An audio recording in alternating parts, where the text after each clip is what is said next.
Representative Barbara Lee's a Democrat from California. Representative Marlin Stutzman is a Republican from Indiana. Congressman, let me begin with you today. What's been the response to your office? It's actually been very, very busy. We've been hearing a lot of calls from folks from across the district, and people are very concerned about what's actually going to happen in Washington over this couple of hours. And at this point, Congresswoman, you've just joined me as well, Barbara Lee. Are you getting an incredible amount of response? I mean, are you hearing from your constituents any message that differs from what you've heard in the weeks leading up to the president's speech last night? I have heard from my constituents for quite a while now in saying, let's do this, let's do it quickly. We need a balanced approach, which means we need to have tax revenues if we're going to look at how we begin to bring down the deficit. And so my website is actually down, it's crashed. People are continuing to tell me that they want to make sure that, first of all, we just raise the debt ceiling, but secondly, because, otherwise if we don't, we know the consequences of it. But secondly, we need a balanced approach. We need revenues. We do not need to cut Social Security, Medicare, or Medicaid. That's what my constituents are saying today. That's what they've been saying for months. It seems like the agreement that both of you might be willing to make is that something needs to be done, and yet how to get there is such a wide divide. Here are the Senate leaders, Republican and Democratic, on the Senate floor today. Let me play it. Everything Republicans have demanded wrapped up in a bow and delivered to their door. But now Republicans say their demands, which have been met in full, aren't enough. It was deeply irresponsible, in my view, for the President of the United States to present the American people with a false choice last night between tax hikes on the one hand and default on the other. Congressman, do you think that this is an unbridgeable gap?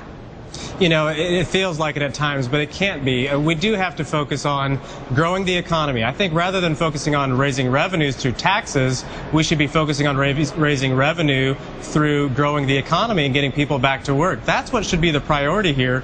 But unfortunately, the president, I believe, continues to talk about tax increases rather than about jobs and the economy. We have to get back to what we can control here in Washington, and that is the cut, cap, balance approach of having a balanced budget, just like every American family and small business owner does across the country. Well, and I'll just point out, in terms of cutting taxes or keeping taxes low, we've been under the Bush-era tax cuts for a number of years now and still have seen unemployment skyrocket. Congresswoman Lee, you handed out a news release yesterday that said the current so-called debt crisis has been completely manufactured by House Republicans attempting to advance an extreme agenda. I mean, just last night, President Obama painted this as a crisis. He blamed both parties, not just Republicans in a whole. So in what way do you think this was manufactured by the GOP?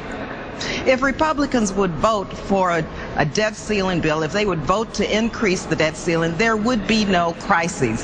That is a fact. The debt ceiling has been raised many, many times under Republican presidents. That's what we need to do. If we don't do that, yes, we're in the midst of a crisis, but this crisis did not have to happen. Do you think that if we had voted for the debt ceiling, for raising the debt ceiling? But do you think that kind of rhetoric is what widens the gap that has you standing on one side and the congressman standing all the way on the other?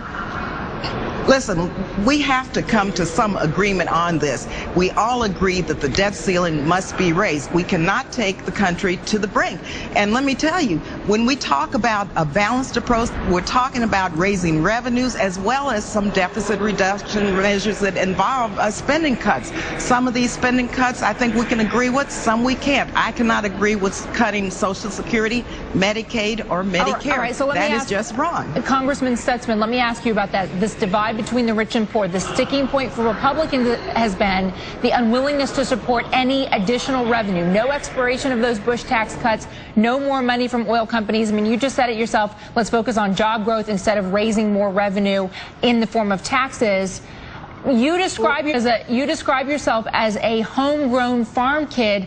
Does that make sense for you to cut for the nation's most vulnerable without asking the wealthy for a little more? Well, I don't believe that we should be asking those, my grandmother, those who are counting on Medicare and Social Security to take any cuts. That's not what the Republican plan is. The Republican plan says if you are 54 and below, you will see a change in your programs, but for those who are 55 and above, those are protected. You will be protected while you are in Social Security and Medicare. That's the Republican plan. Let's remember this too, that when there was just a simple debt ceiling vote in the House, there was bipartisan support in opposition. So everybody in the House, the majority in the House is saying we can't just raise the debt ceiling without any changes to our spending habits. And that's why we're focusing on spending controls and spending cuts. Well, the two of you are standing right there next to each other. Perhaps when the cameras are off, you can make some good headway in coming to an agreement and compromise. I hope that works for you. Thank you so much. Well, you cannot tinker around the edges with Medicare, Medicaid, and Social Security. That's a non-starter. Our senior citizens and future generations deserve us to make sure it's solvent. A lot of non-starters on both sides of the aisle. Thank you so much for joining us today. I appreciate your time, both of you.